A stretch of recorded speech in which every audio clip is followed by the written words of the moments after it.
vous voyez, le temps est toujours très gris avec des petites pluies.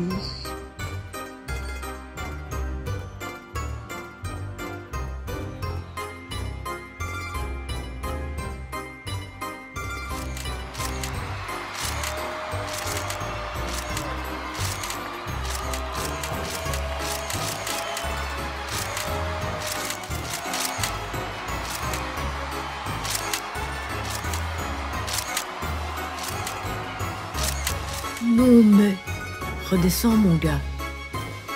Ouais, là, c'est mieux.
Voilà, toutes les bonnes choses ont une fin. On quitte Parentis sans borne pour remonter vers la maison en plusieurs étapes. Ouais, on a rajouté une étape en plus. On verra bien selon le temps parce que ici ça va tourner à la pluie encore. Donc, bah, le séjour était bien, mais la pluie était chiante, comme d'habitude. À plus.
Lors de notre pause casse-croûte à Verdelais, on s'attendait à découvrir le moulin de Tussol. Ce moulin à vent date du XVIIIe siècle et a été restauré en 2002. Il fut la propriété des moines des Célestins avant de devenir celle de la commune. Un vrai bijou. On peut aussi apercevoir un point de vue magnifique sur la vallée de la Garonne, le vignoble de Sauternes, les landes girondines et partant dégagé, on peut aussi apercevoir la chaîne des Pyrénées. Notre regard a été attiré par un dôme et la présence de croix. Sans le savoir, nous étions arrivés par le haut du parcours du site du Calvaire.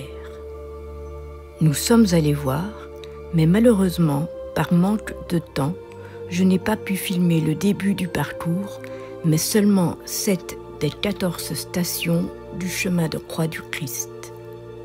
Dans le village de Verdelais se trouve la basilique Notre-Dame.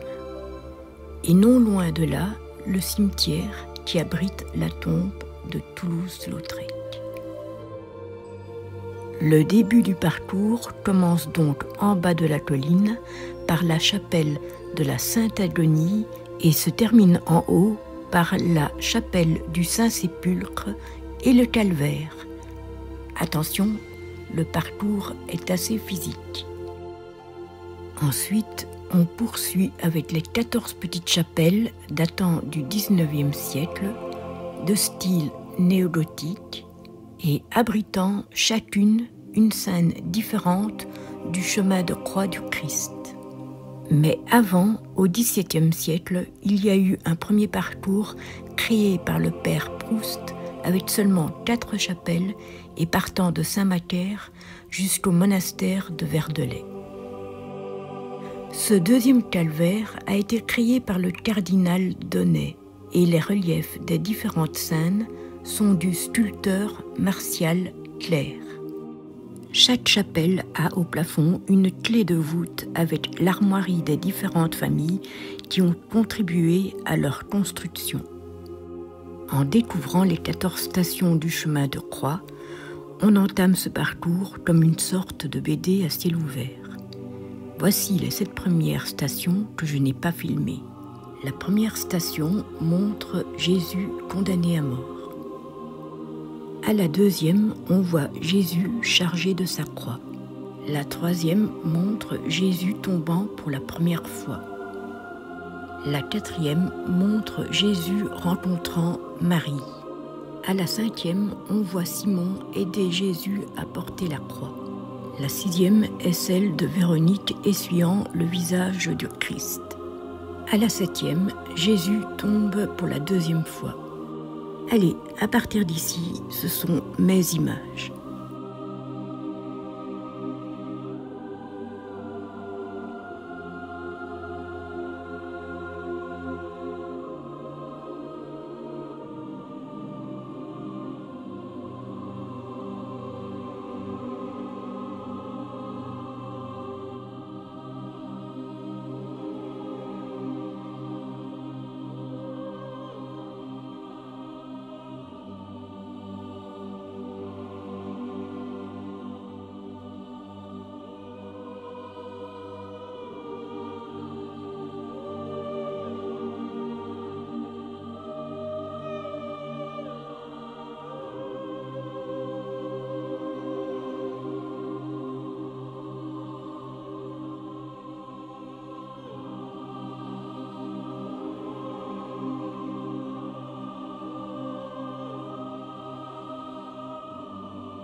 Et oui, comme vous pouvez le constater, le site est en assez mauvais état, malgré les efforts de la mairie.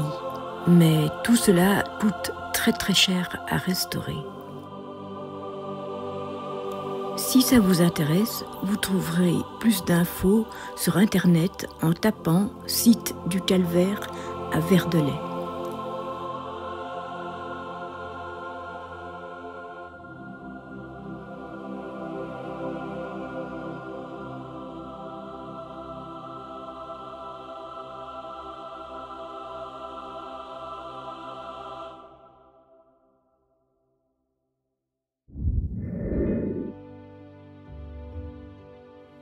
À Verdelais, on ne boit pas que du lait, mais aussi des vins AOC produits par une quinzaine de viticulteurs.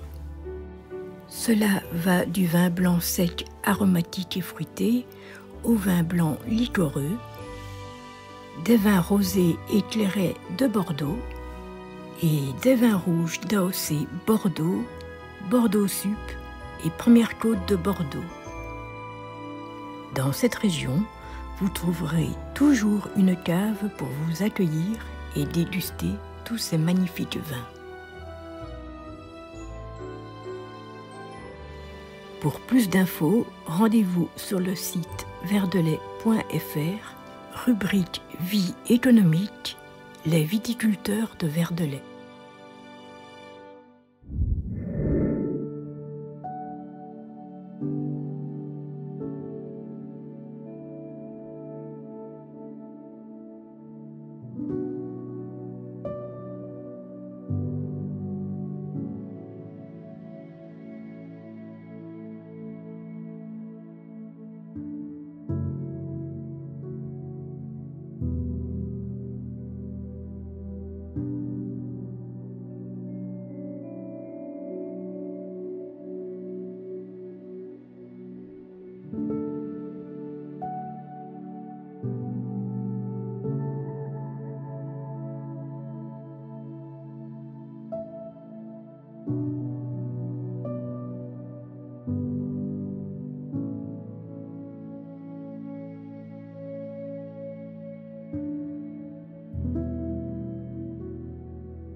Les kilomètres s'avalent, la pluie se calme.